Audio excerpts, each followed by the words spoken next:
सहना भवतु सहनो भुनक्तु सह वीर्यं करवावहै तेजस्विनावधीतमस्तु मा विद्विषावहै। ओम शांति शांति शांति। ओम भद्रं कर्णेभिः शृणुयाम देवाः भद्रं पश्येमाक्षभिर्यजत्राः स्थिरैरङ्गैस्तुष्टुवागुंसस्तनूभिः व्यशेम देवहितं यदायुः स्वस्ति न इन्द्रो वृद्धश्रवाः स्वस्ति न पूषा विश्ववेदाः स्वस्ति नस्तारक्षो अरिष्टनेमि स्वस्ति नो बृहस्पतिर्दधातु। ओम शांति शांति शांति।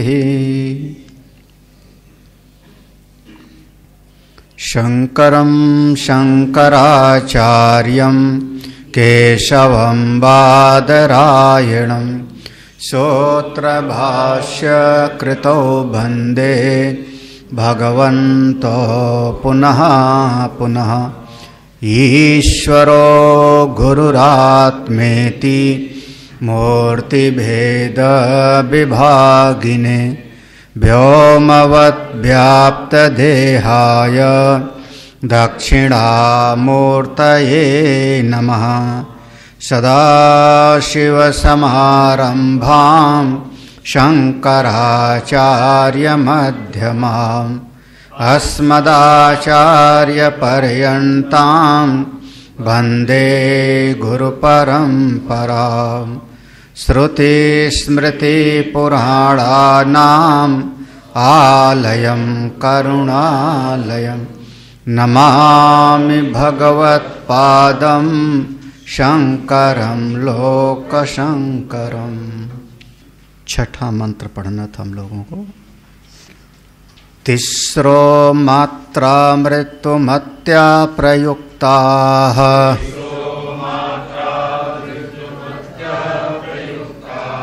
अन्योन्यसक्ता अनभिप्रयुक्ताः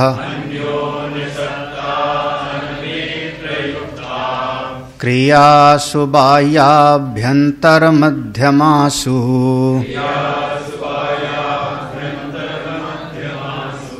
संप्रयुक्ता सम्यक् प्रयुक्तासु न कंप्यते ज्ञः।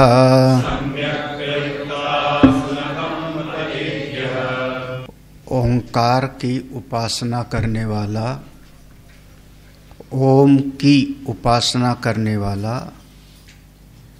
किस लोक को प्राप्त करेगा? मरण पर्यंत, अंतिम श्वास पर्यंत अगर ओम की उपासना करता है तो उत्तर दिया है पिप्पलाद ऋषि ने। ओम में 3 मात्राएं हैं, आ, ओ और मा। आ की उपासना करने वाले को यह मनुष्य लोक की प्राप्ति होगी, जहाँ पर वो श्रेष्ठ मनुष्य शरीर को प्राप्त करके साधन संपन्न हो करके और अपनी साधना को आगे बढ़ावेगा। माँ की उपासना ओ की उपासना करने वाला, उकार की उपासना करने वाले को चंद्रलोक की प्राप्ति होगी और वहाँ से उसको यजुर्वेद की श्रुतियाँ ले जाएंगी, वहाँ दिव्यता का अनुभव करेगा और वहाँ से पुनः वापस आएगा। मकार की उपासना करने वाले को सामवेद की जो ऋचाएं हैं वो सूर्य लोक में ले जाएंगी और वहाँ से वो हिरण्यगर्भ के लोक को प्राप्त करेगा। उत्तरायण का मार्ग हो गया ये। हिरण्यगर्भ के लोक में उसको स्वयं ब्रह्मा हिरण्यगर्भ ब्रह्म विद्या का उपदेश करेंगे और वहां से वो पर ब्रह्म को प्राप्त कर लेगा। इस प्रकार से ये पूरा का पूरा उपदेश का वर्णन हुआ। इसी बात को समझाने के लिए 2 मंत्र और हैं। इस सिद्धांत को बिल्कुल ठीक ठीक हृदय में धारण हो जाए, इसके लिए 2 और ऋचाएं हैं, जिसमें 6ठे नंबर की ऋचा है तिस्रो मात्रा मृत्युमत्यः। तिस्रो, ये 3 मात्रा आ, उ और म, ये तीनों मात्रा और तीनों मात्राओं से प्राप्त होने वाला लोक गति, 3 मात्रा और तीनों मात्राओं से प्राप्त होने वाला लोक, ये क्या है? मृत्युमत्यः। मृत्युमति है, माने मृत्यु से युक्त है, ये मृत्यु से छुड़ाने वाला नहीं। मृत्यु माने मरोगे कब? जब जन्मोगे। जब जन्मोगे नहीं तो मरोगे कैसे? तो ये तीनों मात्रा से जो प्राप्त होने वाला है वो आपका मृत्यु से छुड़ाने वाला नहीं है। मनुष्य लोक में आए तो भी जन्मना मरना हुआ, चंद्रलोक गए तो वहां से वापस आए। अच्छा, सूर्यलोक में जो गया, सूर्यलोक में गया, वहां पर हिरण्यगर्भ या ब्रह्मा के लोक को प्राप्त हुआ। तो वहां पर हिरण्यगर्भ ब्रह्मा जी बिठा के उपदेश करते हैं, तुम आत्मा हो, तुम ब्रह्म हो, ये सारी सृष्टि आत्मा पर कल्पित है, अध्यस्त है। बार बार समझाते हैं, लेकिन वहां पर भी रह करके किसी का मन नहीं लगता सुनने में। तो कोई बिरला होगा, जैसे भगवान राम को भरी सभा में उपदेश कर रहे थे गुरुदेव वशिष्ठ, सबके बीच में उपदेश कर रहे हैं, तो भगवान राम तो श्रवण कर रहे हैं, हाँ भगवान राम श्रवण कर रहे हैं, लेकिन लक्ष्मण जी का ध्यान है कि भगवान राम को कहीं प्यास तो नहीं लग गई, पानी ले आऊं, भगवान राम के जो है कोई तकलीफ तो ना हो जाए। तो उनकी दृष्टि भगवान राम की सेवा पर है, गुरुदेव वशिष्ठ के ज्ञान पर उनका ध्यान नहीं है। और दशरथ जी सिंहासन पर बैठे अपने आनंद में, वाह क्या मेरी महिमा है, मेरी सभा में गुरुदेव वशिष्ठ ब्रह्म विद्या का उपदेश कर रहे हैं, वाह रे हम। हाँ, तो उनके भीतर भी वो गुरुदेव वशिष्ठ का ज्ञान नहीं विराजमान हो रहा है। तो ना तो दशरथ की मुक्ति का वर्णन आया, ना दूसरे की। किसको बोध हुआ? केवल भगवान श्री राम को, केवल भगवान राम को बोध हुआ, क्योंकि भगवान राम ने पूरी तल्लीनता से श्रवण मनन निधिध्यासन किया, और उन्हें नहीं किया तो उपदेश होने के उपरांत भी उनको नहीं हुआ, और दशरथ जी को अमुक अमुक लोक की प्राप्ति हुई, दिव्य लोक की प्राप्ति हुई। तो वैसे ही ठीक उसी प्रकार से ब्रह्मलोक में कोई गया, सूर्य वाला जो बताया था, मकार की उपासना करने वाला, हिरण्यगर्भ के लोक को प्राप्त किया, लेकिन वहां पर जाकर के उसके मन में भी क्या बढ़िया, यहां पर देखो कितना शीतल है, कितना। अब वहां बैठ के ब्रह्मा जी कर रहे हैं उपदेश, तुम आत्मा हो, और वो बगीचा घूमने चला गया, और वो जो है वहां पर कुछ न कुछ और बहिर्मुखता को प्राप्त हो गया। तो वहां पर भी उसने आत्मनिष्ठा को प्राप्त नहीं किया, तो वहां से भी उसको वापस फिर से आना पड़ता। तो वहां से 2 रास्ते हो जाएंगे, जो वहां ज्ञान प्राप्त कर लेगा तो वहां से ज्ञान प्राप्त करके वो मुक्त हो गया, और नहीं ज्ञान प्राप्त किया वहां पर जाके तो वहां से भी उसको वापस आना पड़ेगा। प्रमाण कहां से? गीता जी का आ ब्रह्म भुवना लोकान, तीनों ब्रह्मलोक पर्यंत आने और जाने वाला पुनरावर्ती लोक है, वहां ब्रह्मलोक का नाम आया।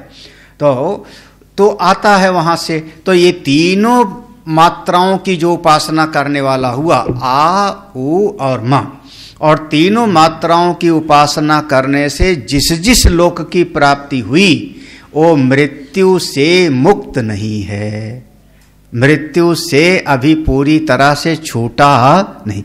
यानी जन्म मृत्यु वाला होगा। तो तीनों मात्राओं का फिर क्या उपयोग है? कह रहे हैं प्रयुक्ताः। ये अगला शब्द है, इसका प्रयोग कहाँ है? प्रयुक्ताः। प्रयुक्ताः का मतलब हुआ ये तीनों मात्राएं हमारे लिए साधन हैं, और साध्य का ध्यान रखो कि ब्रह्म के लिए है, साध्य की विस्मृति ना हो जाए। जो परम तत्व है उसकी विस्मृति ना होवे, साधन साध्य का विवेक बना रहे। आ की उपासना कर रहे हो किसके लिए? परब्रह्म की प्राप्ति के लिए। इसका उपयोग कहां पर है? प्रयुक्ता माने इसका विनियोग कहां पर हो रहा है? हम मनुष्य लोक की प्राप्ति के लिए नहीं कर रहे हैं, इसका विनियोग हम कर रहे हैं ब्रह्म की प्राप्ति के लिए। वो की उपासना कर रहे हैं किसके लिए? उस पर ब्रह्म की अनुभूति के लिए। मकार की उपासना कर रहे हैं, सूर्य लोक हमको नहीं पाना है, हमको सूर्य लोक में नहीं जाना है। मकार की उपासना कर रहे हैं किसके लिए? उस पर ब्रह्म की प्राप्ति के लिए, जो निरुपाधिक है, निर्विशेष है। ये तीनों मात्राओं का वहां पर प्रयोग है। प्रयुक्ता शब्द है ना, प्रयुक्ता माने इसका प्रयोग उसके लिए है। अब भाई, अब जिससे जो चाहोगे वही तो प्राप्त होगा ना। जिससे जो चाहोगे, जीव के भीतर जितनी कामना होगी उतना ही उसको प्राप्त होगा। वो कहते हैं गंगा जी के किनारे जाओ, जितना बड़ा आपका पात्र होगा उतना ही गंगा जी का जल आप लेके आओगे। 5 लीटर का कंटेनर है तो 5 लीटर, 50 लीटर वाला डब्बा है तो 50 लीटर लेके आओगे। जितना बड़ा पात्र है, ऐसे ही जैसी चित्तवृत्ति होगी वैसे प्राप्त होगा। तो एक साधक साधना कर रहा है लोक की प्राप्ति के लिए, लेकिन इसका हम विनियोग लोक की प्राप्ति में नहीं करते। प्रयुक्ता कहां पर है? प्रयुक्ता मतलब उस ब्रह्म की प्राप्ति के लिए इसका प्रयोग है, वहां पर वो साध्य वही है। अन्योन्सक्ताः। अन्योन्सक्ता ये शब्द बहुत ध्यान से समझना है। अन्योन्सक्ता, ये तीनों मात्राएं एक दूसरे से संबंधित है, इतरेतर संबंधित है। इतरेतर माने आ ऊ से, अच्छा मां का उच्चारण करो और बिना आ का उच्चारण किए कर लो। भाई मां का उच्चारण करो और आ का उच्चारण किए बगैर कैसे होवेगा? तो अच्छा आ का उच्चारण करो, मुंह खुल जाओगे, और मां का उच्चारण ना करो, हाँ तो मुंह आपका फिर खुला रहेगा। तो हनुमान जी को चुटकी बजाने वाली सेवा शुरू हो जाएगी। फिर यही ना कि राम जी का मुंह खुला रह गया तो फिर परेशानी हो गई। तो अन्योन्सक्ताः इतरेतर संबंधित है, एक दूसरे से संबंधित है, इसलिए इसको अलग अलग करके नहीं देखना है। आ, ऊ और मां, ये 3 मात्राओं की जो उपासना है अलग अलग करके नहीं देखना है, बल्कि तीनों मात्राओं की उपासना साधना है और साध्य है उस पर ब्रह्म की प्राप्ति। आन विप्रयुक्ताः। आन विप्रयुक्ता, वही अर्थ यहां पे लो। प्रयुक्ता का अर्थ यहां पर, प्रयुक्ता माने ध्यान में इसका उपयोग है, और अनविप्रयुक्ता माने विशेष रूप से। अनविप्रयुक्ता विशेष रूप से एक लक्ष्य में ही इसका हमको लगाना चाहिए, हाँ कहीं और ना लगाएं, हाँ अपर ब्रह्म में ना लगाएं। अब किसी ने जो है कोई ओम का उच्चारण किया, किस लिए? शत्रु को मार डालें तो ना, हाँ तो हम ओम का उच्चारण करते हैं क्यों? क्योंकि हमको एक घर बन जावे, है ना। अच्छा, गोवर्धन की परिक्रमा करना है, ये अनंतानंद से पूछो काहे के लिए? तो अब गोवर्धन जी की परिक्रमा किया हमने गोवर्धन भगवान से एकत्व की प्राप्ति के लिए, या हमने कोई वहां मनोकामना की पूर्ति के लिए? हे प्रभु, हमारा जो है परीक्षा में पास हो जाए, हमारी लड़की की शादी हो जाए, लड़के की नौकरी लग जावे, उसकी टांग टूट गई ठीक हो जावे। हम देखो अन्य मनोकामनाएं हैं और उस मनोकामनाओं के लिए कर रहे हैं। यहां जो अनविप्रयुक्ता है ये कह रहा है कि नहीं, गोवर्धन जी की परिक्रमा किया तो सीधे गोवर्धन भगवान का साक्षात्कार करने के लिए ही हमने उपासना किया। कोई उपासना किया। केदारनाथ गए काहे के लिए? रील बनाने के लिए। केदारनाथ गए काहे के लिए? उन्हें रील बनाएंगे वहां। अरे केदार एक ही डूबा, और भी तो सब बनाते हैं। जो जाता है वही मोबाइल खींच के बनाना शुरू कर देता है। हाँ, सब जगह पर। तो क्या है, काहे के लिए? आप केदारनाथ भगवान का गए हो, केदारनाथ का दर्शन करो, इतने तो है ना। तो नहीं, तो अनविप्रयुक्ता माने अपने विशेष रूप से उसी लक्ष्य में आप युक्त रहो। क्रियासु बाहि आभ्यंतरम मध्यमासु। एक क्रियासु माने जो बाह्य जगत में जो क्रियाएं हैं, बाह्य जगत में जो क्रियाएं हैं, कौन सा? यज्ञ यागादिक। उसके लिए हमको क्रिया करनी पड़ेगी। समस्त क्रियाओं में बाह्य माने जागृत अवस्था, आभ्यंतर माने सुषुप्ति अवस्था, मध्यमासु माने स्वप्न अवस्था। ये तीनों अवस्थाओं में, हाँ, क्रियास का मत, तीनों अवस्थाओं, क्रियास का दोनों अर्थ हो रहा है। क्रियास माने यज्ञ यागादिक जो हम अपने से पृथक क्रिया करते हैं उनमें भी, और ये जागृत स्वप्न सुषुप्ति तीनों अवस्थाओं में जितनी क्रियाएं हो रही हैं, ये क्रिया शब्द वहां भी लग रहा है, ये विशेषण हो रहा है। जागृत में भी जो कर रहे हो, स्वप्न में भी जो मानसिक क्रिया कर रहे हो, और सुषुप्ति में जो मानसिक क्रिया का भी अभाव हो रहा है, उन सब में सम्यक प्रयुक्तासु, अच्छी प्रकार से जब उस लक्ष्य का आप निर्धारण किए रहोगे। सम्यक प्रयुक्तासु माने ठीक प्रकार से आप अपने परम ब्रह्म की प्राप्ति का जो लक्ष्य है, अगर उसको बनाए रखे हो तो ना कंपते ज्ञा, ज्ञा माने ऐसा विद्वान, ना कंपते, कभी वो विचलित नहीं होता, कभी वो चलायमान नहीं। क्योंकि जब उसकी निष्ठा बनी है अपने लक्ष्य में, तो अपने लक्ष्य को कभी नहीं छोड़ेगा वो। परिस्थितियां बदल जाएंगी, लोग बदल जाएंगे, घटनाएं बदल जाएंगी, हाँ, लेकिन अपना लक्ष्य, अपना गंतव्य ओ कभी ना कंपते ज्ञा। जो विद्वान है अगर ठीक प्रकार से समझेगा तो अपना लक्ष्य कभी नहीं छोड़ेगा, चलायमान नहीं होगा, अपनी निष्ठा से कभी वो विचलित नहीं होगा। ये मंत्र का अर्थ हो गया। अब भाष्य देख लो। अब आगे जितना बढ़ते जाएंगे उतना गंभीरतम है। अब आप उपनिषद का बहुत मनन करना होगा। तिस्राह त्रिसंख्यकाः आकार उकार मकाराख्य ओंकारस्य मात्राः। वो मंत्र में ना तीसरो मात्रा, तो करें तिस्राह माने त्रिसंख्यका। यहाँ तीन गिनती समझ लो, तीन गिनती। कौन सी तीन गिनती? आकार, उकार और मकार, आ उ और मा। ओंकारस्य मात्रा, ओंकार का ये तीन मात्रा है, ओम की तीन मात्रा है। मृत्युमत्यः, मृत्युमत्यः ये मंत्र में शब्द है, तो मृत्युमत्या का अर्थ करें।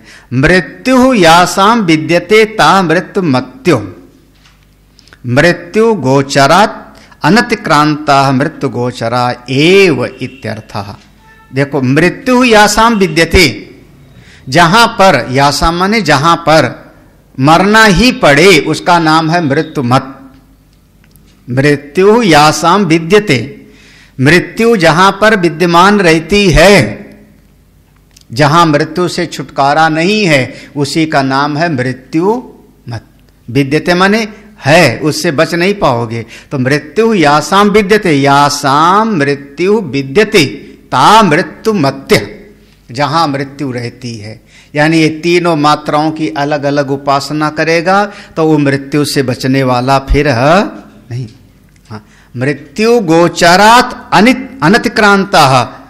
हाँ, मृत्यु गोचरात् माने आप कोशिश भी करो कि मृत्यु की नजर से बच जाऊं, तो महाराज मृत्यु की नजर से बचने वाले वहां पर है नहीं। मृत्यु गोचरात्, मृत्यु की दृष्टि से अनतिक्रांता, अनतिक्रमण, अतिक्रमण नहीं कर पाओगे, उससे बच नहीं पाओगे। मतलब मृत्यु गोचरा, मृत्यु की नजर में हमेशा रहोगे। एव इत्यर्थ। केवल नजर ही नहीं होगा, पकड़ भी लेगा, खाएगा भी मारे। हाँ हाँ। ओ ऐसे एक दृष्टांत में से समझाते हैं कि एक बार देवताओं की सभा थी, देवताओं की सभा थी। तो देवताओं की सभा में एक सब लोग बैठे थे, सारे देवता लोग विराजमान थे। तो वहाँ जमराज जी आए थोड़ा आखिर में, जैसे एक एक देवता आ रहे थे सभा में। जमराज जी आए तो संयोग से जहाँ पर सभा थी उसी सभा के पास जो दरवाजा था वहाँ एक कबूतर बैठा हुआ था, घोंसला में कबूतर बैठा था। यमराज उस कबूतर को देखे और कबूतर को देख करके वो मुस्कुराए, बड़ा थोड़ा महाराज वो कबूतर की सिट्टी पिट्टी गुम। यमराज अगर देखे और मुस्कुराए तो क्या होगा, हाँ हालत खराब। और इतना करके यमराज चले गए। बाद में उसके ऐ तो हो गया, अब कबूतर घबराने लगा, यमराज हम ही को देख करके क्यों ऐसा, अब तो गया मैं, अब तो गया। तब तक गरुण जी आए। गरुण जी ने देखा वो पक्षियों के राजा हैं, वो भी पक्षी अपनी जाति वाले, अपनी जाति। हाँ, तो गरुण जी ने पूछा क्यों घबरा रहा है, कांप क्यों रहा है तू, कांप क्यों रहा है ऐसे। कबूतर ने कहा यमराज अभी आए थे और इसे हमको देख करके मुस्कुराते गए थे अंदर। हाँ मतलब मैं तो हो। हाँ, गरुण जी ने कहा ऐसा, चल मेरी जाति वाले को बैठ, मेरी पीठ पर बैठ, ऐसी जगह तुझको ले जा करके छुपा दूंगा जहां यमराज की नजर ही न पड़े। हाँ, महाराज बिठाया अपने पंखों पर, गरुण जी लेके गए दूर किसी पहाड़ में, और पहाड़ के अंदर एक गुफा थी, उस गुफा में जो है उसको रख दिया, छुपा दिया। और उसके बाद गरुण जी कहा आराम से रहो, अब यहाँ मृत्यु यमराज तो क्या उनका दादा भी नहीं आवेगा। संयोग की बात, वहां से गरुण जी आए, सभा में बैठे, सभा पूरी हो गई। उसके बाद जब फिर यमराज जी निकले तो उधर देखा, गरुण जी ने कहा हम उसको बचा लिए जिसको देख रहे हो। हाँ, यमराज जी ने कहा तुम बचाए नहीं तुम उसको वहां पहुंचा दिए। यमराज ने पूछा, गरुण ने पूछा बात क्या थी। तो यमराज ने कहा जब मैं आया तो उस समय जब मैंने कबूतर को देखा तो मुझको समझ में आया कि इसकी अगले क्षण में, थोड़ा सा एक घटी बाद इसकी मृत्यु है, एक घटी बाद इसकी मृत्यु निश्चित है, और वो भी दूसरे द्वीप में। और कबूतर है तो पहुंचेगा कैसे वहां। तो मैं सोच के आश्चर्यचकित रहा कि इसकी मृत्यु एक घटी बाद है और वो स्थान बहुत दूर है जहां कबूतर पहुंच नहीं सकता। तो मैं वो आश्चर्यचकित में रहा था, तो मैं मुस्कुरा रहा था। गरुड़ जी ने कहा अरे वो तो मैं ही ले गया था वहां तो मैं ही ले गया था। बोले बस यही विधान है, जाके देखो। तो गरुड़ जी जब फिर से वहां गए तो देखा जहां पर ले जाके रखा था वहां एक बिल्ली रहती थी, और बिल्ली ने उनका काम तमाम कर दिया था। तो मृत्यु, हाँ तो लो हम कहाँ उपनिषद से कथा में आ गए हैं। तो मृत्यु गोचरात अनतिक्रांता, मृत्यु से वह छुप नहीं पाएगा तीनों मात्राओं में। मृत्यु गोचरा एव, मृत्यु की नजर में ही वो रहेगा, मतलब मरेगा। ता आत्मनो ध्यान क्रियासु प्रयुक्ता, ता माने वह सब, कौन, मात्राएं आ उ और मां तीनों। आत्मनो ध्यान क्रियासु, तो इनका कहां पर प्रयोग है, एकाएक के लिए है। अगर ये मृत्यु से बचाने वाली तो किस में प्रयोग है, तो कह रहे ध्यान, आत्मनो ध्यान क्रियासु, अपनी आत्मा के लिए ध्यान में इसका प्रयोग करना है। आत्मनो ध्यान क्रिया, अपने आत्मज्ञान के लिए, आत्म साक्षात्कार के लिए ध्यान में बैठो तो इसका उपयोग करो। ध्यान के समय में ओम का उच्चारण करो। प्रयुक्ता का अर्थ हुआ, प्रयुक्ता माने आत्मनो ध्यान क्रियासु, किसका, वो तीनों मात्राओं का, इसमें इसका प्रयोग करना चाहिए। किंचा अन्योन्यसक्ता इतरेतर संबंधा। वो जो अन्योन्यसक्ता है उसको देखो, अन्योन्यसक्ता का किंचा और क्या, अन्योन्यसक्ता, ये सब एक दूसरे से आ ऊ से, ऊ मां से, मां आ से, इतरेतर संबंधा, एक दूसरे से संबंधित है। क्योंकि आ को हम लोगों ने जागृत अवस्था के साथ जोड़ा था, ऊ को स्वप्न अवस्था, मां को सुषुप्ति अवस्था गई तो आई कौन, जागृत, जागृत गया तो स्वप्न, एक दूसरे से संबंधित है। अब वो जो शब्द है ना आन विप्रयुक्ता, आन विप्रयुक्ता, इसका भाष्य देखो अभी, इतरेतर संबंधा तक पढ़ा हमने भी, इतरेतर संबंधा के बाद में आन विप्रयुक्ता, ये भाष्य ये मंत्र में है इतना, ठीक है, आन विप्रयुक्ता ये मंत्र में है। तो अब इसका देखना, विशेषण विशेषेण एक एक विषया ये प्रयुक्ता विप्रयुक्ता, समझिए, विशेषेण विशेष के द्वारा, विशेषण विशेषण के द्वारा, विशेषण के द्वारा एक एक विषय में जब हम अपने मन को लगाते हैं तो उसको कहा गया विप्रयुक्ता। पहले विप्रयुक्ता की परिभाषा समझो। हाँ देखो देखो, ऐसा है, इसमें अलग अलग करो, अन को अलग करो, अन को अलग करो, बी को अलग करो, प्रा को अलग करो, और युक्ता, युक्ता माने जुड़ना, युक्ता माने जुड़ना है ना। अन उपसर्ग है, बी भी उपसर्ग है, प्रा भी उपसर्ग है ना।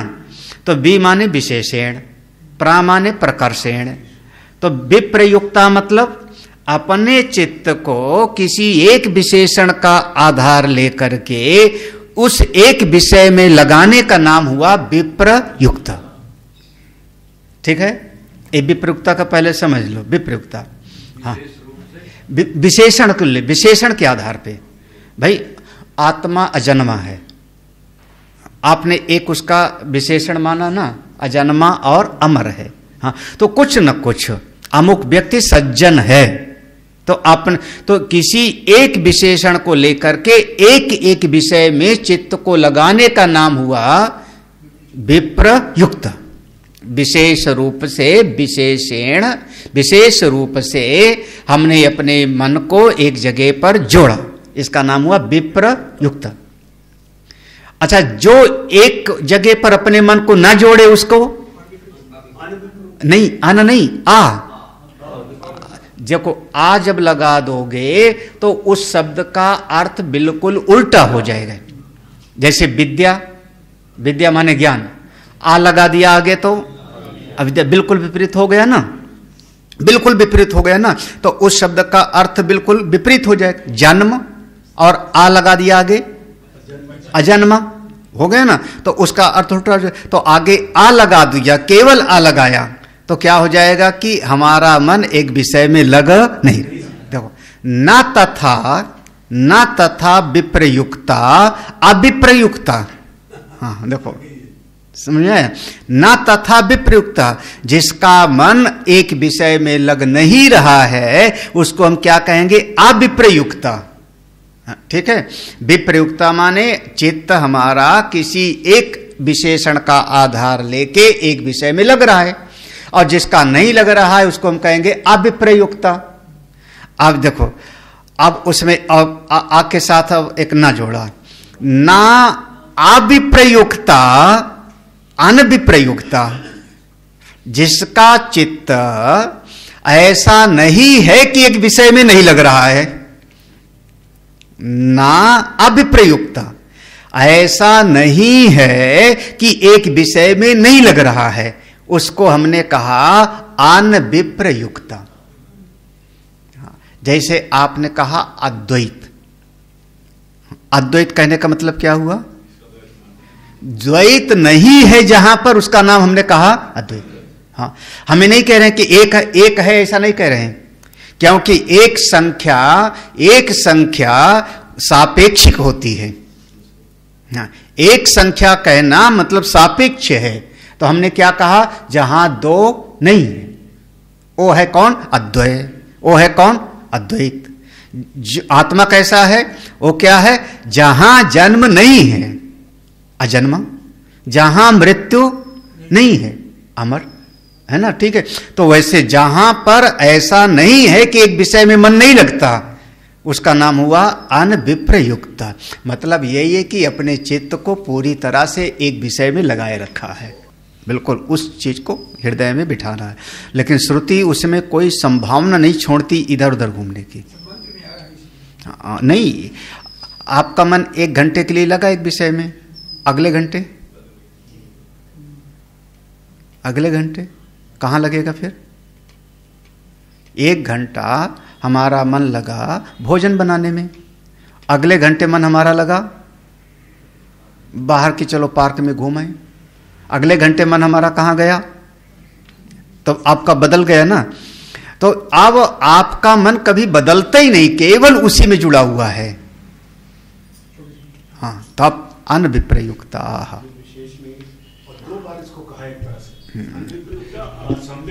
हाँ, किम तरही, देखो, हाँ आप समझो, जो तुम कह रहे हो ना किम तरही, तो क्या हुआ? मतलब किम तरही तो क्या बात हो गई? अनविप्रयुक्ता माने जैसे आपने कहा किम तरही तो क्या हुआ?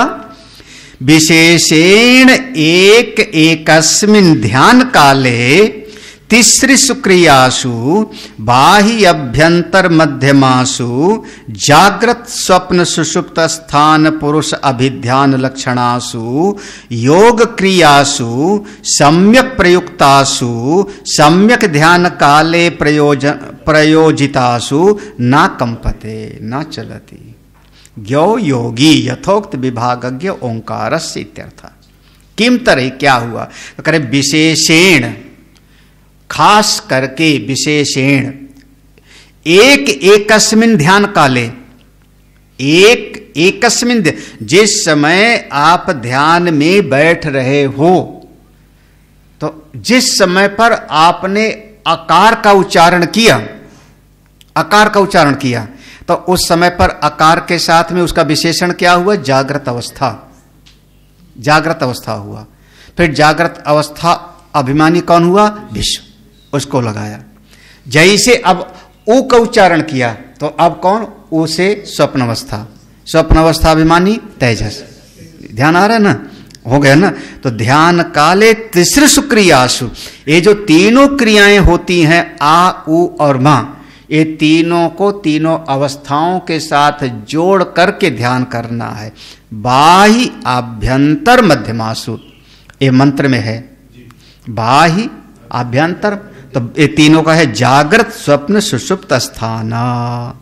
जागृत स्वप्न, बाह्य माने जागृत, आभ्यंतर माने सुषुप्ति, मध्यमास माने जो बीच का है स्वप्न। ये क्या है? पुरुष अभिध्यान लक्षणासु, तीनों अवस्थाओं में परम पुरुष एक है, तीनों अवस्थाओं का भोक्ता एक है, तीनों अवस्थाओं का अनुभव करने वाला एक है। योग क्रिया सम्यक प्रयुक्तासु, जब इस प्रकार से योग की क्रिया में अच्छी प्रकार से आप लग जाओगे तो सम्यक ध्यान काले प्रयोजितासु, ध्यान काल में जब अच्छी प्रकार से अपने चित्त को आपने लगा लिया तो ना कंपते, तो जरा सा आंधी आवे, जरा सा जो है कोई चींटी काटे तो ना कंपते, फिर आप चलायमान नहीं हो। ना चलती ज्ञो योगी ही, तो फिर विचलित नहीं होता। कौन? यथोक्त विभागज्ञ ओंकारस्य इत्यर्थ। यथोक्त, जैसे यहाँ पर विभाग करके बताया है आ, उ और माँ का, इसको जो जानने वाला है ओंकार के अर्थ को कभी विचलित नहीं। न तस्य एवं विद चलनम उपपद्यते, इस प्रकार से जो सबको जानता है कि ओंकार में आ माने जागृत अवस्था, ओ यानी स्वप्न, माँ यानी सुषुप्त, तीनों अवस्थाओं में एक ही तत्व है, वही मेरा आत्मा है। उसके फिर विचलन का, चलन का कोई लक्षण उपपद्य नहीं, वो चलन का कोई हेतु नहीं है, फिर कहाँ विचलित होगा? हाँ, कहाँ? अच्छा, हम कुर्सी पे बैठे हैं तो आप कुर्सी खींच लो तो हम गिर जाएंगे, यही ना? और जमीने पे बैठा है आदमी तो हाँ? अच्छा मान लो लेटा है जमीन पर, आप कह दो जमीन पर बैठा है तो अभी मैं गिरा दूंगा। हाँ, जमीन पर लेटा ही है तो अब कहाँ गिरेगा वो? हाँ, उल्टेगा तो भी रहेगा जमीन ही पर। हाँ, तो जब वो हर स्थिति में जो आधार को पा लिया, मूलभूत पे जिसका मन टिक गया, फिर उसमें कोई चलन विचलन नहीं होता।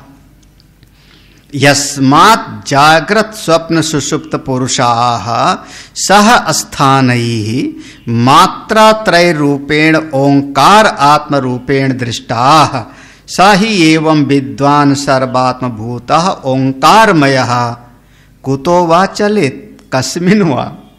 देखो एक कैमुतिक न्याय से कह रहे हैं यस्मात् क्योंकि जागृत स्वप्न सुषुप्त पुरुषा, ये जागृत स्वप्न सुषुप्त, जागृत है अवस्था विशेषण, जागृत अवस्था से जो लक्षित हो रहा है वो पुरुष कौन है? विश्व। स्वप्न है एक अवस्था विशेषण, स्वप्न अवस्था में जो रह के अनुभव कर रहा है वो कौन है? वो है तेजस। तो जागृत स्वप्न सुषुप्ति तीनों में वह जो पुरुष है साह स्थान ही, वो बिल्कुल साथ साथ ही रहता है। अच्छा, जिस समय स्वप्न देखता है आदमी, स्वप्न देख रहा है, उस समय जागृत अवस्था में रह के जो अनुभव कर रहा था वो खत्म हो गया क्या? भाई जागृत अवस्था में रह के जो सुख दुख का अनुभव कर रहा है, और जब स्वप्न देखने गए तो स्वप्न में हम मान लो राजा बने हैं या भिखारी बने हैं, तो स्वप्न देखते समय जागृत अवस्था वाला पुरुष गायब हो गया है क्या? हाँ, हाँ, हाँ। वो स्वप्न अवस्था का सुख दुख का भोक्ता वहां पर अलग है, लेकिन जागृत अवस्था वाला वो खत्म नहीं हो गया है, बल्कि वही इस रूप में आकर के अब उसका अनुभव कर रहा है। हाँ, तो देखो पुरुषासाह स्थानी त्रय मात्रा तय रूपेण, अब इसी तीनों अवस्थाओं में रहने वाला, तीनों अवस्थाओं में रहने वाला जो एक तत्व है, एक पुरुष है, उसी को ये तीन मात्राओं के साथ ओंकार में आत्म रूप से देखा गया है।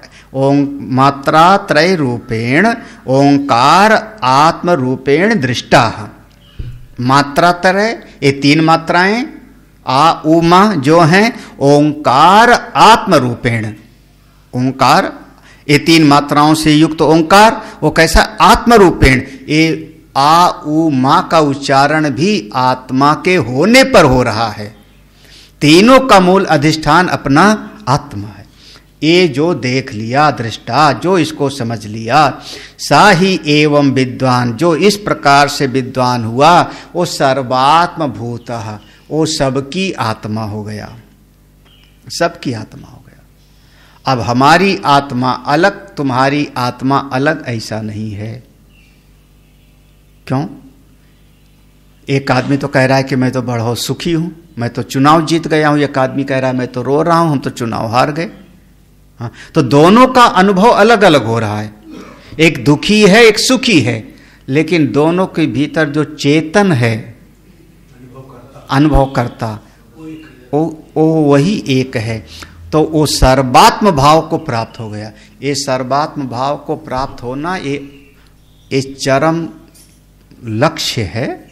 बहुत अब आप कहोगे इतना हम कठिन है, समझ में नहीं आया, तो सब अभी समझ में आ जाएगा तो तुम सर्वात्म बुद्धि वाले हो गए, तो ज्ञानी हो जाओगे, तो अगला पाठ कैसे पढ़ोगे? फिर प्रवचन करने लगोगे, है ना? हाँ, अच्छा। आपने एक बार 2009 में शिविर में पढ़ाया था, एकदम ऊपर से चला गया था। तो विद्वान सर्वात्म भूतः, वो कैसा हो जाएगा? जो तीनों, जैसे तीनों अवस्थाओं में रहने वाला मैं हूं, जागृत अवस्था में भी मैं, स्वप्न में भी मैं, सुषुप्ति में भी मैं, तीनों अवस्थाओं में रहने वाला मैं हूं, तीनों अवस्थाओं से निर्लिप्त हूं, तीनों अवस्थाएं मुझ पर आती और जाती, वो अध्यस्त हैं।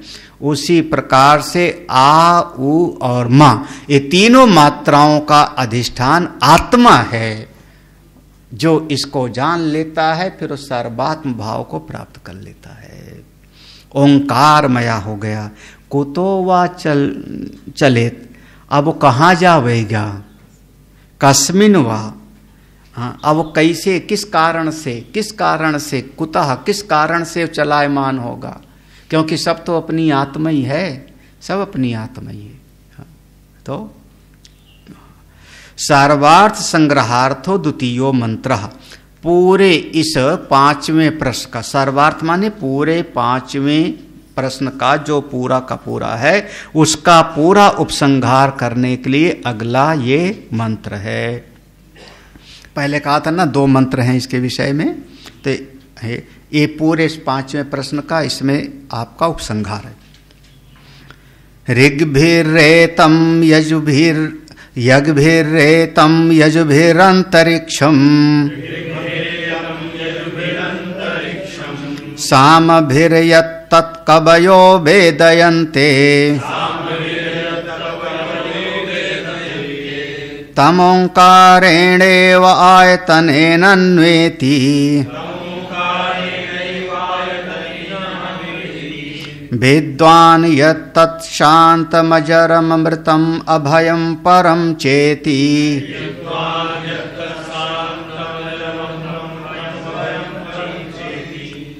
ऋग्भिः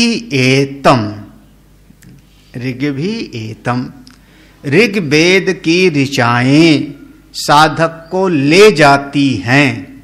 कहाँ पर? मनुष्य लोक में, याद है ना, आग की उपासना करने वाला।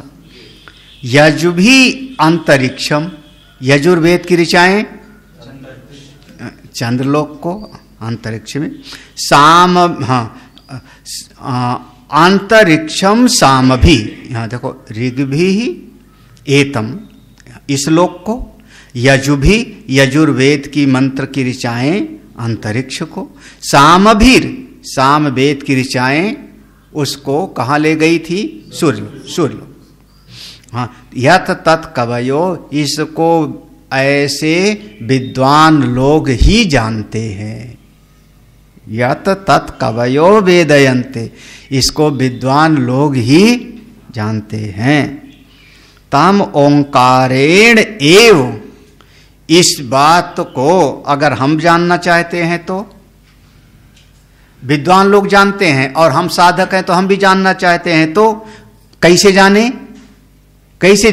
तो तम उस तत्व को ओंकारेण एव, ओंकार की उपासना के द्वारा ही, आयतनेन, इसी आयतनेन का कल भी अर्थ किया था, आयतनेन आलंबनेन, इसी ओंकार का आलंबन करने के द्वारा ही अन्वेति विद्वान, हम भी इसको जान लेंगे, प्राप्त कर लेते हैं। तो जो इस तत्व को जानना चाहे ओंकार की उपासना करे। यत, जो ऐसा तत्व है, यत माने जो ऐसा तत्व है, कैसा है? तत् शांतम, वो शांत है, परम प्रशांत है। अजरम माने उसमें बुढ़ापा नहीं है, अजरम। और तशांतम अजरम अमृतम और अभयम परम चेति, वही परम ब्रह्म को प्राप्त कर लेगा जो परम शांत है, प्रशांत स्वरूप। कौन परम ब्रह्म है? परब्रह्म। जब ओंकार की उपासना करेगा, ओंकार के तीनों मात्राओं की उपासना करेगा और उसके अधिष्ठान स्वरूप, जैसे कहा तीनों अवस्थाओं का जो दृष्टा है, अनुभव करता नहीं, अनुभव करता तो विश्व तेजस प्राज्ञ है, जागृत अवस्था का अनुभव करने वाला विश्व तेजस इत्यादि प्राज्ञ। तो जो तीनों अवस्थाओं का दृष्टा है, उसी प्रकार से उसमें ओंकार को जब लगाया तो जागृत अवस्था के साथ आ को, ऊ मां और तीनों का जो अधिष्ठान है वो परब्रह्म है। तो तीनों मात्राएं उपाधि हो रही हैं और वो निरुपाधिक हो रहा है। तो जो उसको जान लेता है, जो उसको जान लेगा, वो अब तीनों अवस्थाओं से, तीनों मात्राओं से वो विचलित नहीं होगा। तो विचलित नहीं होगा तो प्रशांत हो गया, शांत हो गया। जो चलायमान है वो शांत नहीं, जो चलायमान है अपनी अवस्था से वो शांत नहीं। अब तीनों अवस्थाओं का मूल अधिष्ठान को समझ लिया, ओंकार के मूल उस अधिष्ठान को समझ लिया, तो अब वो चलायमान नहीं होता, तो शांत है। तो जो शांत है अब कैसा हो गया? अजरम, उसमें कभी क्षय नहीं है। अजर कहते हैं ह्रास को, ह्रास, क्षय नहीं है। जैसे ये नहीं है कि हमारा 10% कम हो गया, हाँ, जेब में इतना रुपया था 500 रुपया खो गया, ह्रास हो गया, कम हो गया। तो अजरम माने ह्रास, उसको उस अवस्था से कभी उसका कोई ह्रास नहीं है, कोई उसमें कमी नहीं होगी। जो प्रशांत स्वरूप है, शांतम अजरम, अजरम, फिर अमृतम। जब ह्रास नहीं है तो उसमें कभी कोई मृत्यु नहीं, कभी कोई मृत्यु नहीं, तब वही तत्व अभय है। फिर वो तत्व की अनुभूति करने वाला अभयम परम चेत। भाष्य देख लो, पूरा खुल जाएगा। ऋग्भि एतम लोकम मनुष्य उपलक्षितम, पहला ऋग्वेद की ऋचाओं के द्वारा एतम लोकम, इस मंत्र में लोकम शब्द नहीं है, उस लोकम को यहां पे लगाओ। लोकम, इस लोक को, कौन? मनुष्य लोक को प्राप्त करेगा, पहले पढ़ चुके हो, इसीलिए कह रहे हैं ये उपसंहार है, पहले पढ़ा हुआ है। यजुभी अंतरिक्षम सोम अधिष्ठितम, यजुर्वेद की ऋचाएं अंतरिक्ष में ले जाएंगी, कहां पर? सोम अधिष्ठितम, जो चंद्रमा का स्थान है, चंद्रलोक। सामभिर यत्तद ब्रह्मलोकम इति, साम भी, सामवेद की ऋचाएं कहां ले जा रही? जो मां की उपासना कर रहा था वो, या तद ब्रह्मलोकम, वो ब्रह्मलोक कौन? अपर ब्रह्म का लोक, सूर्यलोक, अपर ब्रह्म का लोक या हिरण्यगर्भ, वो तृतीय है। वो तीसरा स्थान है। कवयो मेधायिनो विद्यावंता येव, इस बात को, इस इति, ब्रह्मलोकम इति हो गया ना, इति माने यहां पर समझो कि एक बात हो गई। तृतीयम, ये तीनों बातों को कवयो, कवयो माने मेधाविनो, हाँ, जो बहुत मेधावी है, प्रज्ञावान है, विद्यावंता, जो विद्वान है, वही जानता है, वही जानता है। अब अगर तुमने कहा कि नहीं समझ में आया तो अविद्वान, अविद्वान, अमेधावी, अकवि, यही ना। तो कवयो मेधाविनो विद्यावंता येव, अगला यहां से देखो ना, ना अविद्वांसो वेदयन्ते, ना अविद्वांसो वेद, जो अविद्वान है वो इस बात को कभी नहीं जानेगा। ये तो हम नहीं जान पाए।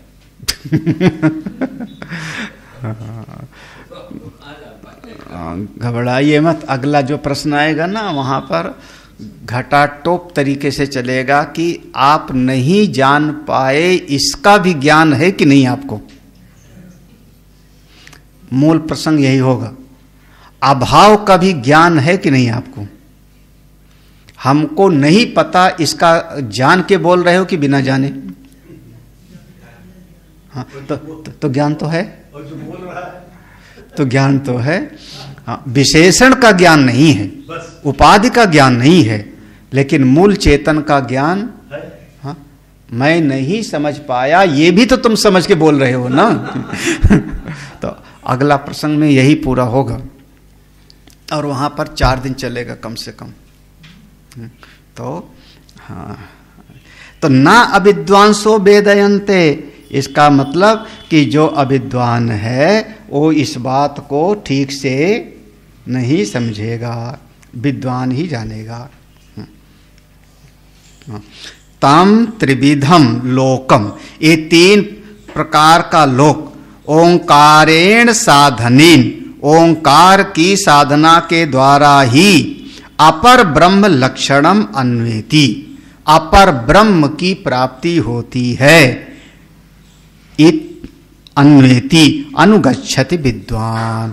तो ये तम त्रिविधम, ये जो तीन प्रकार का तम त्रिविधम, तीन प्रकार का लोक है, मनुष्य लोक, चंद्रलोक और सूर्यलोक। सूर्यलोक का ही एक नाम दिया था ब्रह्मलोक, अपर ब्रह्म का लोक है ना। ये तीन प्रकार के लोकों की प्राप्ति, ये कौन हो गया?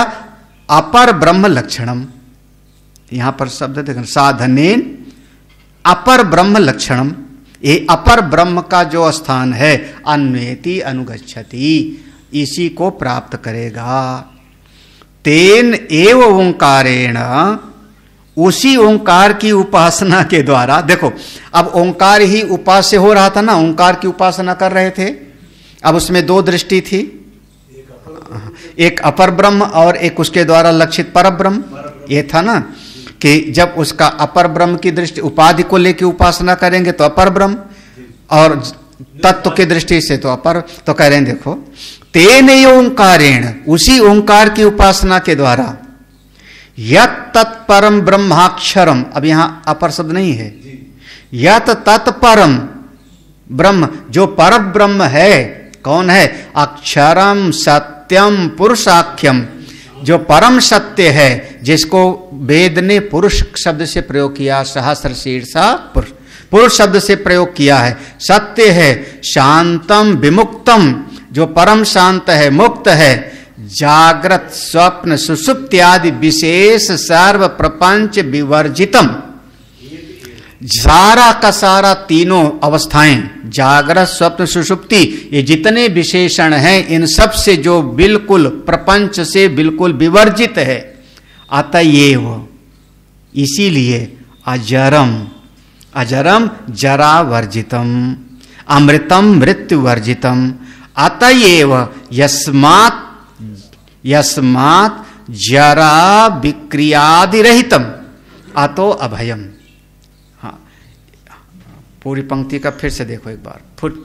तेन ओंकारेण, उसी ओंकार की उपासना के द्वारा, यत तत्परम, जो परब्रह्म है, अक्षर तत्व है, सत्य है, पुरुष के नाम से जिसको पुकारा गया, शांत है, विमुक्त है। किससे विमुक्त है?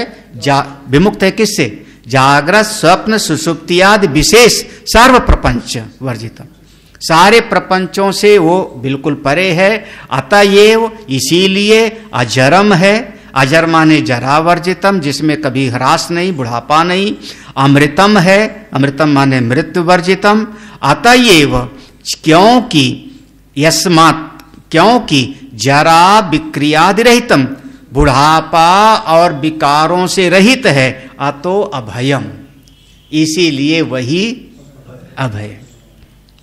डर कब लगता है? भय कब लगता है?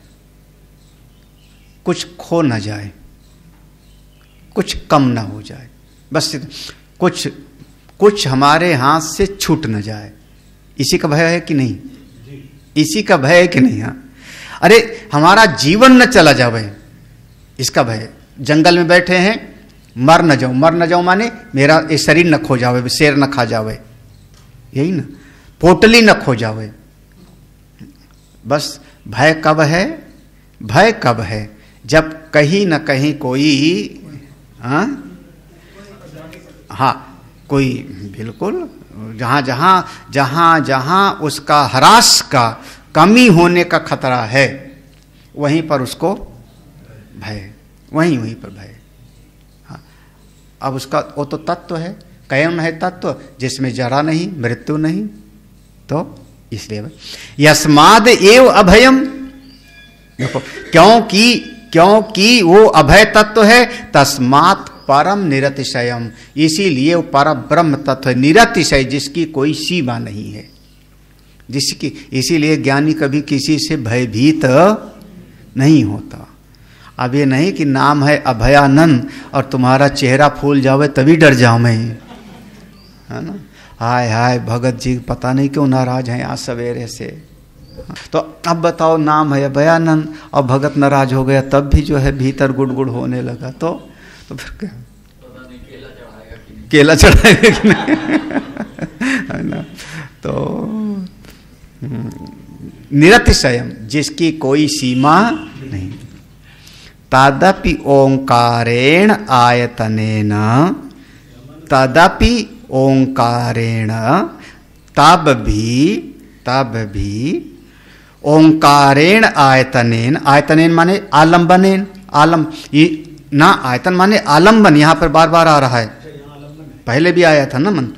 इसी ओंकार के आलंबन के द्वारा गमन साधनेन, जैसे आप किसी साधन के द्वारा कहीं पर जाते हो, तो इसी ओंकार रूपी आलंबन के द्वारा जब आप साधना करते हो, गमन रूपी साधना करते हो, तो अन्वयति, आप वहां पहुंच जाते हो। हाँ, डंडा टेके, हाँ, और क्या, वहां पहुंच गए। इति शब्दो वाक्य परिसमाप्तार्थ्य, मंत्र में परम चेति है, याद होगा, मंत्र में है परम चेति, चा इति, तो मंत्र में इति शब्द है ना, चा चेति है तो चा धन इति, तो ये इति शब्द जो है पूरे मंत्र का समापन है। और ये 5वां प्रश्न यहाँ समाप्त हो। इत श्रीमत् परमहंस परिव्राजकाचा श्रीमद् गोविंद भगवत पूज्यपा शिष्य श्रीमत् शंकर भगवता कृतो प्रश्नोपनिषद भाष्ये 5म प्रश्नः। ओम पूर्णमदः पूर्णमिदं पूर्णात् पूर्णमुदच्यते पूर्णस्य पूर्णमादाय पूर्णमेवावशिष्यते। ओम शांति शांति शांति। हरि ओम श्री गुरुभ्यो नमः। हरि ओम।